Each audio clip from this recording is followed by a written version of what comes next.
Assalamu alaikum everyone. Hope so you all will be fine.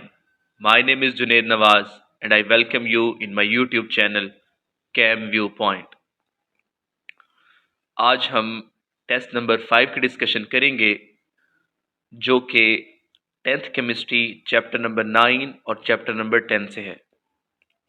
आप सबसे request है कि चैनल को सब्सक्राइब कीजिए और बेल का आइकन दबाइए ताकि हर नई आने वाली वीडियो का नोटिफिकेशन आपको मिल सके। तो आइए स्टार्ट करते हैं आज की टेस्ट डिस्कशन। सबसे पहला क्वेश्चन है कि when a system is in equilibrium state और in dynamic equilibrium state, system जब इक्विलिब्रियम स्टेट में होता है या डायनामिक इक्विलिब्रियम स्टेट में होता है तो इसमें से कौन सा करेक्ट ऑप्शन है वो हमने चूज करना है। Option are reactants and product are equal, reverse reaction stop, forward reaction stop and forward reaction rate and reverse reaction rate become equal. So इसका करेक्ट आंसर जो है वो है D option, forward reaction rate and reverse reaction rate becomes equal.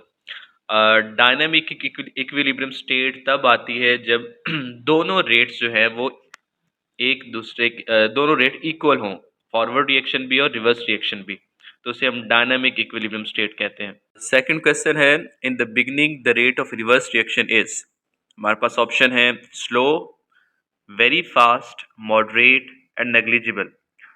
Reversible reaction starting पे negligible होता है क्योंकि starting पे प्रोडक्ट बिल्कुल नहीं होते, और स्टार्टिंग पे जो है रेट ऑफ फॉरवर्ड रिएक्शन जो है वो वेरी फास्ट, बहुत फास्ट होता है, जबकि रिवर्स रिएक्शन जो है वो नेग्लिजिबल होता है।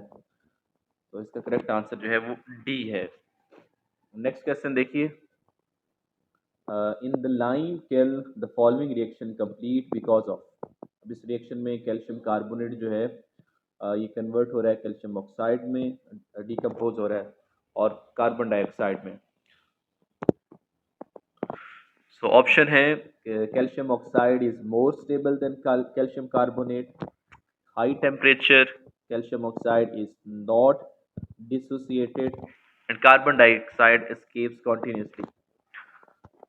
ये रिएक्शन है अगर तो ये क्लोज फ्लास्क में हो तो ये रिवर्सिबल रिएक्शन है, और अगर ये ओपन फ्लास्क में हो तो ये इरिवर्सिबल रिएक्शन है। तो रिएक्शन कंप्लीट होगा जब कार्बन डाइऑक्साइड जो है वो कॉन्टिन्यूसली एस्केप होगी। तो इसका करेक्ट आंसर जो है वो डी ऑप्शन है, कार्बन डाइऑक्साइड एस्केप्स कॉन्टिन्यूसली। इसमें आप देख सकते हैं कि एक तरफ जो है ओपन फ्लास्क है, उसमें जब हम कैल्शियम कार्बोनेट को हीट कर रहे हैं तो कार्बन डाइऑक्साइड जो है वो कॉन्टिन्यूसली एस्केप कर रही है, तो पीछे जस्ट कैल्शियम ऑक्साइड बच जाएगा। तो ये एक इरिवर्सिबल रिएक्शन होगा। लेकिन अगर क्लोज फ्लास्क हो तो कैल्शियम कार्बोनेट को जब हम हीट करेंगे तो वो कन्वर्ट होगा कैल्शियम ऑक्साइड और कार्बन डाइऑक्साइड में। क्लोज फ्लास्क में ये एक रिवर्सिबल रिएक्शन है क्योंकि कैल्शियम ऑक्साइड और कार्बन डाइऑक्साइड दोबारा रिएक्ट करके कैल्शियम कार्बोनेट बनाते हैं। नेक्स्ट क्वेश्चन देखिए, question number 4, when reaction ceases to proceed it is called. Irreversible reaction, dynamic equilibrium, static equilibrium और केमिकल रिएक्शन। सो इसका करेक्ट आंसर है स्टैटिक इक्विलिब्रियम। जब भी रिएक्शन सीज हो जाता है, मज़ीद आगे प्रोसीड नहीं होता, तो इसे हम स्टैटिक इक्विलिब्रियम कहते हैं और ये मोस्टली फिजिकल फिनोमेनास में होता है। फॉर एग्जांपल एक बिल्डिंग जो है वो अपनी जगह पे कायम है, गिरती नहीं है, तो एक स्टैटिक इक्विलिब्रियम की एग्जांपल होगी। और इसकी रीज़न क्या होती है कि जो रिजल्टेंट है तमाम फोर्सेस का वो बैलेंस होती हैं, तमाम फोर्सेस, रिजल्टेंट जो है उनका वो ज़ीरो होता है। Question number 5, colour of iodine is green, yellow, purple and black. So इसका करेक्ट आंसर है purple. Iodine vapors are violet in color because the molecules of iodine in vapor phase absorb green and yellow radiation and then emit violet color. हम violet को यहाँ purple consider कर रहे हैं, सो इसका correct answer purple होगा। Basically iodine vapours जो हैं वो ग्रीन और येलो लाइट को एब्जॉर्ब करते हैं और पर्पल कलर यानी वायलेट कलर को एमिट करते हैं। सो इसलिए इसका करेक्ट आंसर जो है वो सी ऑप्शन है। नेक्स्ट क्वेश्चन देखिए,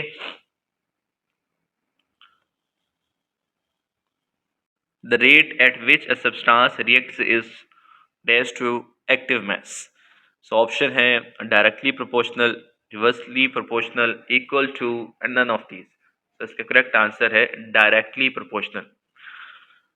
ये basically law of mass action की स्टेटमेंट है। The rate at which a substance reacts is directly proportional to its active mass and the rate of reaction is directly proportional to the product of the active masses of the reacting substances। जितना ज़्यादा active mass होगा reactant species का तो rate जो है उतना ज़्यादा होगा। तो ये लॉ ऑफ मास एक्शन की स्टेटमेंट थी।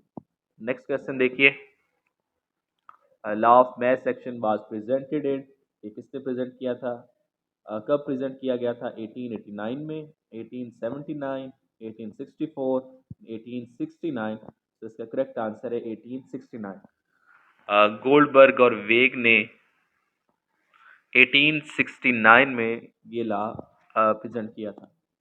नेक्स्ट क्वेश्चन देखिए, the process by which ammonia is synthesized is called.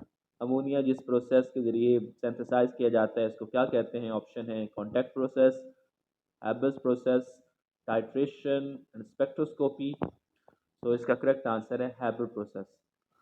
इसमें हम हैबर प्रोसेस में अमोनिया को सिंथेसाइज किया जाता है फ्रॉम हाइड्रोजन एंड नाइट्रोजन, और ये एक रिवर्सिबल रिएक्शन होता है। ये आप देख सकते हैं इसका रिएक्शन भी कि नाइट्रोजन जो है 1 वॉल्यूम एंड हाइड्रोजन 3 वॉल्यूम, ये आपस में रिएक्ट करके 2 वॉल्यूम अमोनिया प्रोड्यूस करते हैं। नेक्स्ट क्वेश्चन है, which of the following statements is not correct about active mass? So, option are a rate of reaction is directly proportional to active mass is taken in molar concentrations, active mass is represented by square brackets, and active mass means total mass of substance।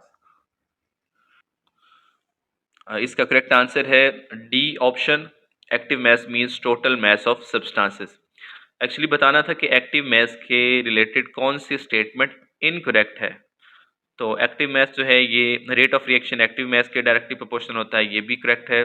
Active mass को molar concentration होती है, ये भी correct है। और active mass को square bracket में represent किया जाता है। तो ये तीनों option A B C correct थे और डी वाला जो है वो इनकरेक्ट है। तो इस क्वेश्चन का आंसर डी ऑप्शन है। नेक्स्ट क्वेश्चन देखिए, the characteristics of reversible reactions are the following except. Reversible reaction के कौन से कैरेक्टरिस्टिक्स हैं, उनमें से एक ऑप्शन इनकरेक्ट होगा तो वो बताना है। क्वेश्चन है, ऑप्शंस हैं, they never complete, they proceed in both ways, products never recombine to form reactants, they have a double arrow between reactants and products. So इसमें जो इनकरेक्ट ऑप्शन है that is C option. So C is the correct answer.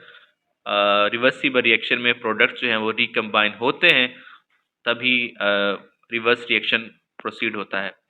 Next question देखिए, the value of के see depends only on, किस पे depend करती है के सी की वैल्यू, टेम्परेचर पे, वॉल्यूम पे, pressure, reactants concentration. So correct answer is temperature. के सी जो है ये इक्विलिब्रियम कांस्टेंट है और इसकी वैल्यू टेम्परेचर पे डिपेंड करती है। क्वेश्चन नंबर 12 है, who propose law of mass action. ये हम पहले भी डिस्कस कर चुके हैं। ऑप्शन है Newton, Boyle, Guldberg and Waage and Lavoisier. So correct answer is C option, Guldberg and Waage present the law of mass action. Next question है, what is the unit of Kc when the number of moles on both sides in the reaction is equal? So option are no unit, mole square dm minus 6, mole per decimeter cube and mole minus 1 dm3।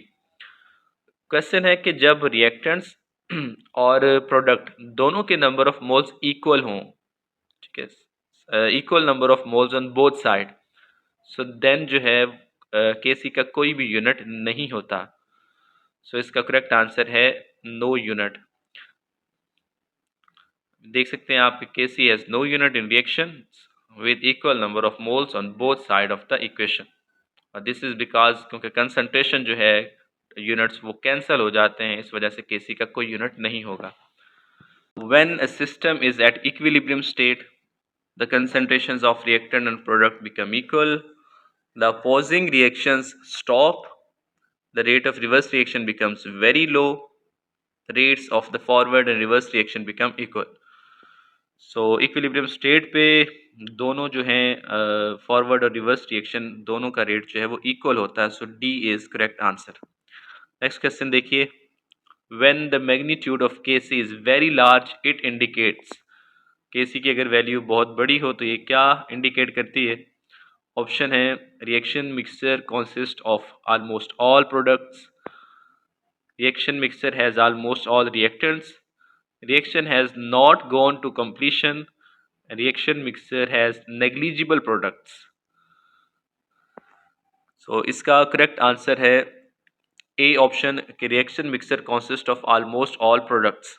Basically Kc जो है ये ratio है molar concentration of products to the molar concentration of reactants.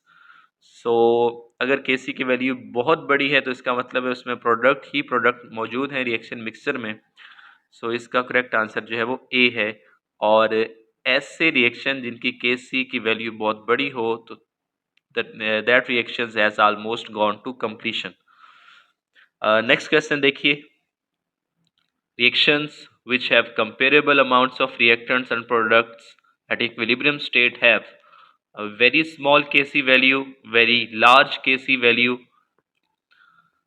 a moderate Kc value, none of these. So correct answer is moderate Kc value. अगर comparable amounts हों reactant और product की तो Kc की मॉडरेट वैल्यू आती है। Next question देखिए, which expression represents the reaction in reverse direction? So Qc is less than Kc, Qc is greater than Kc, Qc is equal to Kc, and none of these. Basically Qc जो है वो reaction quotient है जो कि reaction के दौरान किसी भी वक्त प्रोडक्ट और रिएक्टेंट की मोलर कंसंट्रेशन की रेशो होती है, जबकि Kc जो है वो प्रोडक्ट और रिएक्टेंट की रेशो है एट इक्विलिब्रियम। सो Qc और Kc की वैल्यूज को कंपेयर करके हम रिएक्शन की डायरेक्शन का बता सकते हैं। सो क्वेश्चन था कि रिवर्स डायरेक्शन कब होगा। सो इसका करेक्ट आंसर जो है वो है B option, Qc greater than Kc, so the reaction goes to right to left in reverse direction. अगर Qc जो है वो लेस हो फिर फॉरवर्ड रिएक्शन होता है, फॉरवर्ड डायरेक्शन में रिएक्शन प्रोसीड हो रहा होता है। और अगर Qc ग्रेटर है तो फिर रिवर्स डायरेक्शन में। और अगर Qc और Kc दोनों इक्वल हैं तो फिर इक्विलिब्रियम पोजीशन होती है। नेक्स्ट क्वेश्चन देखिए, the two major components of atmosphere are hydrogen and oxygen, nitrogen and hydrogen, nitrogen and oxygen, oxygen and water. So इसका करेक्ट आंसर है नाइट्रोजन एंड ऑक्सीजन। नाइट्रोजन जो है वो एटमॉस्फेयर में 78% है जबकि ऑक्सीजन जो है वो 21% है।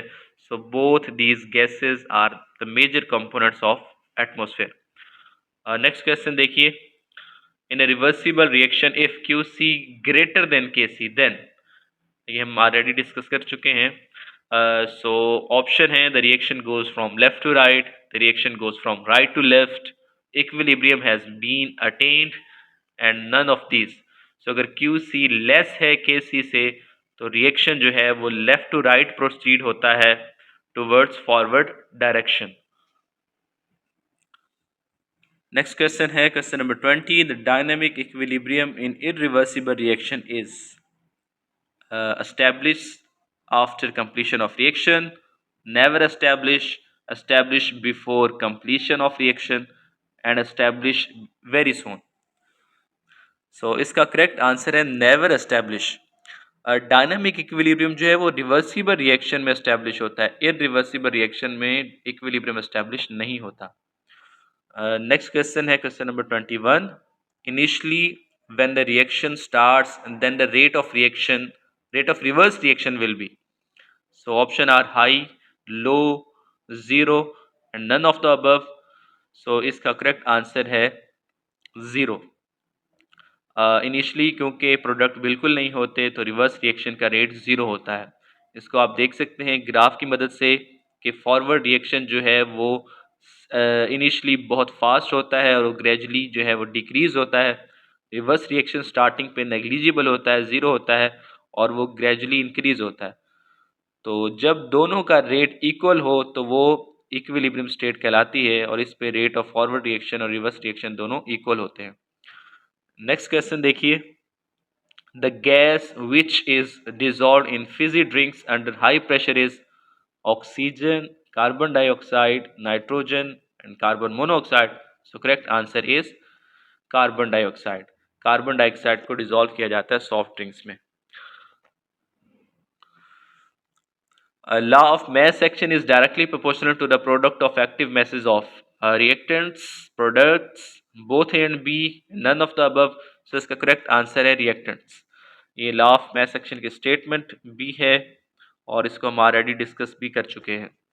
नेक्स्ट क्वेश्चन देखिए 24, the temperature used in the Haber's process is 400 degree Celsius, 500 degree Celsius, 450 degree and 600 degree Celsius. So इसका करेक्ट आंसर जो है वो है 450 डिग्री। इसमें हम आयरन को एज अ कैटलिस्ट यूज करते हैं, और ये हाइबर प्रोसेस जो है ये अमोनिया सिंथेसिस के लिए है। नेक्स्ट क्वेश्चन देखिए, question number 25, active mass of a substance is dash in a dilute solution. इसका बताया हुआ है कि एक्टिव मास जो है ये इसका क्या यूनिट्स होगा, डीएम क्यूब पर मोल, मोल पर डेसीमीटर क्यूब, ग्राम पर लीटर एंड ग्राम पर मोल। सो इसका करेक्ट आंसर है मोल पर डेसीमीटर क्यूब।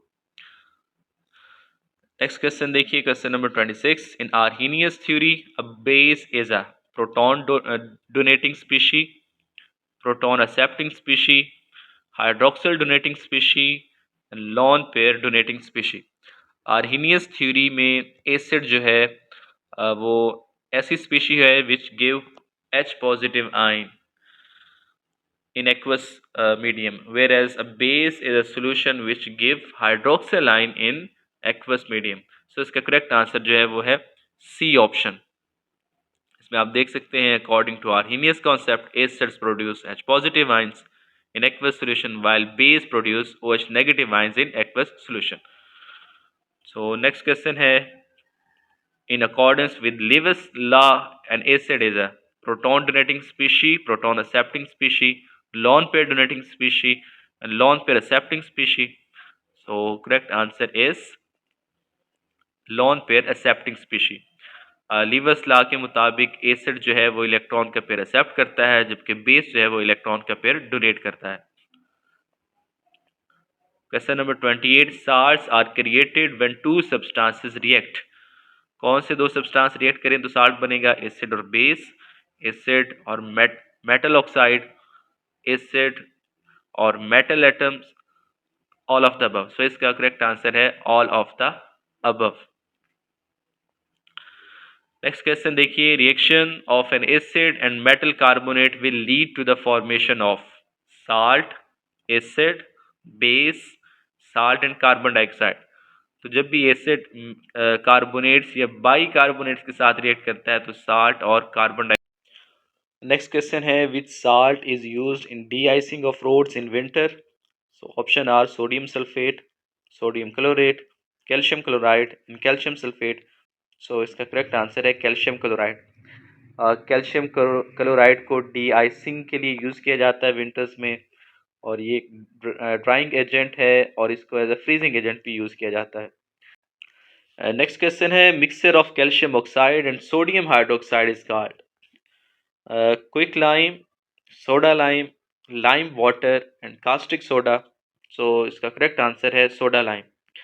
सोडा लाइम जो है ये सोडियम हाइड्रोक्साइड और कैल्शियम ऑक्साइड का मिक्सचर है, और it is used in granular form in closed breathing environments such as general anesthesia, submarines, rebreathers, and recompression chambers to remove carbon dioxide from breathing gases to prevent carbon dioxide retention and carbon dioxide poisoning. Basically इसको soda lime को use किया जाता है breathing equipments में, ताकि carbon dioxide जो release होती है ड्यूरिंग ब्रीथिंग तो ये उसको क्या करे, उसको रिमूव कर सके। Question number 32, Bronsted and Lowry put up the Bronsted Lowry idea in. इन्होंने ये आइडिया कब दिया था, कब लॉ पेश किया था? 1920, 1921, 1923 या 1930? सो इसका करेक्ट आंसर है 1923। Brønsted was a Danish chemist and Lorry was English chemist. So इन दोनों ने इंडिपेंडेंटली एसिड और बेस की थ्योरी पेश की थी, which was on the basis of proton transfer. इस कॉन्सेप्ट के मुताबिक जो है एसिड एक ऐसी चीज है जो प्रोटॉन डोनर है, जबकि बेस एक ऐसी चीज है जो कि प्रोटॉन एक्सेप्टर है। नेक्स्ट क्वेश्चन देखिए, if H positive ions are greater than hydroxyl ions, the resulting solution is. So option है neutral, acidic, basic and none of them. So correct answer है acidic. अगर H positive ions greater हो तो solution जो है वो acidic होता है, अगर hydroxyl ions greater हो तो solution basic होगा, अगर दोनों equal हैं तो solution neutral होगा। नेक्स्ट क्वेश्चन देखिए, question number 34, Kw at 25 degree Celsius equals to 1 multiply 10 raised power minus 7, 10 raised power minus 14, 10 raised power minus 12, 10 raised power minus 5। सो इसका करेक्ट आंसर है 10 raised power minus 14। बेसिकली के W जो है ये ionic product of water है, और 25 degree Celsius पे इसकी जो वैल्यू है वो होती है 1.0 10 raised power minus 14। और इसकी वैल्यू जो है वो टेम्परेचर पर डिपेंड करती है। अगर आप टेम्परेचर इंक्रीज करते हैं तो के डब्ल्यू की वैल्यू भी इंक्रीज होगी, क्योंकि वाटर की आयनाइजेशन इंक्रीज होती है। नेक्स्ट क्वेश्चन देखिए, acid rain has a pH of 3, 4, 5 and 6। So correct answer is 4।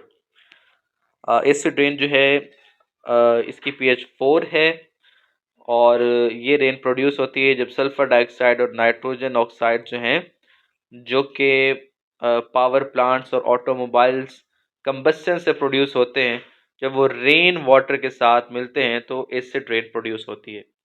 Sulphur dioxide जो है ये सल्फ्यूरिक एसिड में कन्वर्ट होता है, और नाइट्रोजन ऑक्साइड जो है ये नाइट्रस और नाइट्रिक एसिड में कन्वर्ट होते हैं, जिससे रेन की पीएच जो है वो कम हो जाती है, और ये एसिडिक रेन कहलाती है।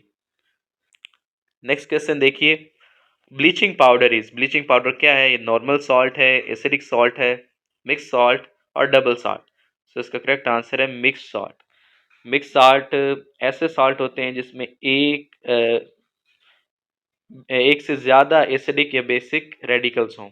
Mix salt contains more than one basic और एसिड रेडिकल, और ये एक मिक्स सॉल्ट है। नेक्स्ट क्वेश्चन देखिएगा, POH of 0.01 molar sulphuric acid. सो इसमें पीएच बतानी है, पीओएच बतानी है। ऑप्शन है 1.7, 12.3, 10.3, 3.7। सो करेक्ट आंसर इज 12.3। इसका सोल्यूशन देखिएगा कि सल्फ्यूरिक एसिड जो है ये डाई बेसिक एसिड है, यानी ये आयनाइज होके 2H पॉजिटिव आयंस देता है, और इसकी कंसंट्रेशन है 0.01 मोलर। सो H पॉजिटिव आयंस कितने होंगे उसको हम 2 से मल्टीप्लाई कर लेंगे। सो इसकी जब हम पहले पीएच फाइंड करते हैं, क्योंकि हमें H पॉजिटिव आयंस का पता है तो पीएच हम फाइंड करेंगे। पीएच फाइंड करने का फॉर्मूला आपको मालूम है, minus log H positive ions, और पीएच जो है उसका आंसर आता है 1.7। और पीएच और पीओएच दोनों का सम 14 होता है, तो पीएच की वैल्यू जब हम 1.7 पुट करेंगे तो पीओएच की वैल्यू हमें पता चल जाएगी, दैट इज 12.3। सो क्योंकि पीओएच हमने फाइंड करना था तो पहले हमने पीएच फाइंड किया, क्योंकि ये सल्फ्यूरिक एसिड है, H पॉजिटिव आयंस देता है, और फिर हम पीएच की वैल्यू यूज करके पीओएच फाइंड कर सकते हैं। इसी तरह अगर किसी बेस की पीएच पूछी हो तो पहले हम उसकी पीओएच फाइंड करेंगे, फिर हम उससे पीएच फाइंड कर सकते हैं। नेक्स्ट क्वेश्चन देखिए, in strongly acidic medium methyl orange has colour. Strongly acidic medium में मिथाइल ऑरेंज का क्या कलर होता है? ऑप्शन है yellow, pink, red and colourless. So इसका करेक्ट आंसर है रेड। इसमें आप देख सकते हैं कि मिथाइल ऑरेंज जो है ये स्ट्रांगली एसिडिक सॉल्यूशन में इसका कलर रेड होता है, और 4 pH तक इसका कलर रेड रहता है। 4 के बाद इसका कलर येलो होगा, और स्ट्रांगली अल्कलाइन सॉल्यूशन में इसका कलर जो है वो येलो होता है। इसी तरह लिटमस जो है इसका एसिडिक मीडियम में कलर रेड होता है, जबकि बेसिक मीडियम में ब्लू होता है, और 7 pH पे इसका कलर चेंज होगा।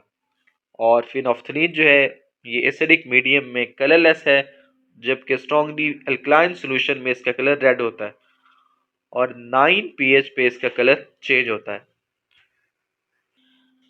नेक्स्ट क्वेश्चन देखिए 39।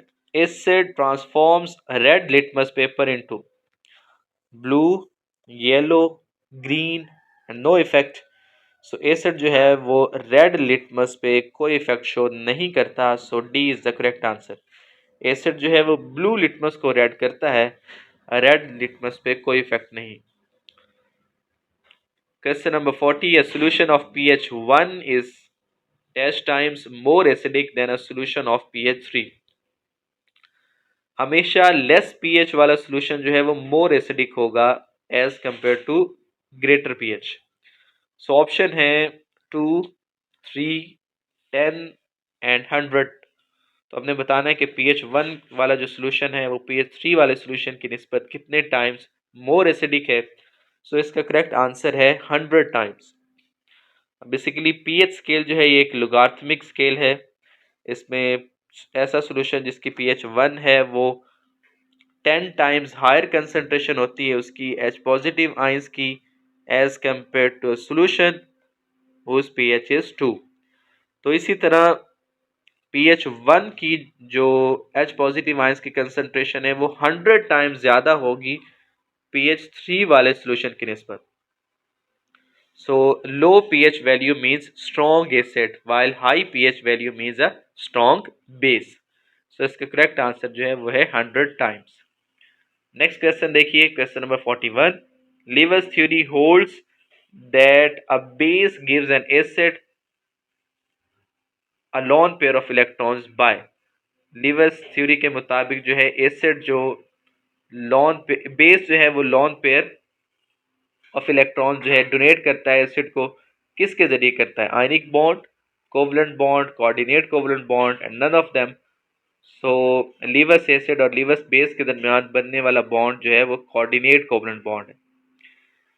नेक्स्ट क्वेश्चन देखिए। An indicator is organic compounds, inorganic compounds, both A and B, none of them. So इसका करेक्ट आंसर है organic compounds. Indicators are the organic compounds. They have different colors in acidic and alkaline solution. Each indicator has a specific color in acidic medium which changes at a specific pH to another color in basic medium। तो indicators organic compounds होते हैं और acidic और basic solution में ये different colour show करते हैं, और एक खास पर्टिकुलर पीएच पे इनका कलर चेंज होता है। नेक्स्ट क्वेश्चन देखिए question number 43। From the list of substances select the one that is a salt. इसमें हमने बताना है कि कौन सा सॉल्ट है। ऑप्शन है HCl, NaOH, CaOH twice and CuSO4। सो इसका करेक्ट आंसर है D option, copper sulphate. HCl acid है, सोडियम हाइड्रोक्साइड बेस है, कैल्शियम हाइड्रोक्साइड भी बेस है, जबकि कैल्शियम सल्फेट जो है ये सॉल्ट है। नेक्स्ट क्वेश्चन देखिए। Which of the following substances can not be categorised as an Arrhenius acid. So option है HNO3 nitric acid, H2CO3 carbonic acid, CO2 carbon dioxide and H2SO4 sulphuric acid. So इसका correct answer जो है वो है carbon dioxide. According to Arrhenius concept, acids and bases are only those compounds which contain hydrogen and hydroxide ions, respectively. It cannot explain the nature of compounds like carbon dioxide, ammonia, which are the acid and base, respectively. Basically ये Arrhenius acid की limitation में से question है। Arrhenius के मुताबिक acid एक ऐसी चीज़ है जिसके पास H पॉजिटिव हो, और बेस एक ऐसी चीज़ है जिसके पास हाइड्रोक्सिल आयंस हों। तो आर्हीनियस ने ऐसे कंपाउंड्स की नेचर को एक्सप्लेन नहीं किया जिनके पास H पॉजिटिव और हाइड्रोक्सिल आयंस नहीं होते। सो इसका करेक्ट आंसर जो है वो सी ऑप्शन है। Question number 45, ammonia is not a base according to, ये भी हम डिस्कस कर चुके हैं, according to Lewis theory, Bronsted Lowry theory, Arrhenius theory and all of these. So इसका करेक्ट आंसर जो है वो है आर्हीनियस थ्योरी। नेक्स्ट क्वेश्चन देखिए, identify the Lewis base from the list below, BF3, HCl, AlCl3 and F negative. तो इसमें बताना है कि कौन सा लीवस बेस है। इसका करेक्ट आंसर जो है वो D option Lewis, D option F negative. Lewis base जो है वो इलेक्ट्रॉन पेयर डोनर होते हैं, यानी इलेक्ट्रॉन का पेयर डोनेट करते हैं, जबकि लीवस एसिड जो है वो इलेक्ट्रॉन का पेयर एक्सेप्ट करते हैं। सो इसलिए डी ऑप्शन जो है फ्लोराइड आयन जो है ये एक लीवस बेस की एग्जांपल है। नेक्स्ट क्वेश्चन देखिए 47, the concentration of hydroxide ion in a drain cleaner solution is 1 multiply 10 is power -8, answer is. तो हमने हाइड्रोक्साइड आयंस हमने बताना है कि सॉल्यूशन जो है वो एसिडिक होगा, बेसिक होगा, न्यूट्रल होगा, या फिर हम उससे प्रिडिक्ट नहीं कर सकते। सो इसका करेक्ट आंसर जो है वो है एसिडिक। बेसिकली इसमें हाइड्रोक्साइड आयंस जो हैं वो, हाइड्रोक्साइड आयंस जो हैं उनकी कंसंट्रेशन दी हुई है। सो हम इसकी पीएच फाइंड कर सकते हैं या पीओएच। हाइड्रोक्साइड आयंस गिवन है तो हम पहले इसकी पीओएच फाइंड करते हैं, और इसकी जो पीओएच है वो है 8, जबकि इसकी पीएच जो है वो है 6। तो अगर तो पीएच जो है वो 7 से लेस हो तो सॉल्यूशन जो है वो एसिडिक होता है, और अगर पीएच 7 से ग्रेटर हो तो सॉल्यूशन बेसिक होता है। सो कैलकुलेशन के ज़रिए हमने जब फाइंड किया कि पीएच जो है वो 6 है, तो it means the solution is acidic. तो इसका करेक्ट आंसर ए ऑप्शन है। नेक्स्ट क्वेश्चन देखिए, question number 48, magnesium hydroxide is present in the milk of magnesia, it functions as an antacid, it balances out much stomach acid. What type of salt is produced by this reaction? Basically milk of magnesia जो है इसको use किया जाता है stomach acidity को कम करने के लिए। तो क्वेश्चन ये है कि ये कौन सा साल्ट प्रोड्यूस करता है स्टमक एसिड से रिएक्ट करके। सो ऑप्शन हमारे पास है magnesium sulphate, magnesium carbonate, magnesium chloride and magnesium oxide. So इसका करेक्ट आंसर है मैग्नीशियम क्लोराइड। ये आप देख सकते हैं कि मैग्नीशियम हाइड्रोक्साइड जब स्टमक एसिड जो कि HCl है इसके साथ रिएक्ट करता है तो मैग्नीशियम क्लोराइड प्रोड्यूस होता है। नेक्स्ट क्वेश्चन है question number 49, formula of Mohr salt is.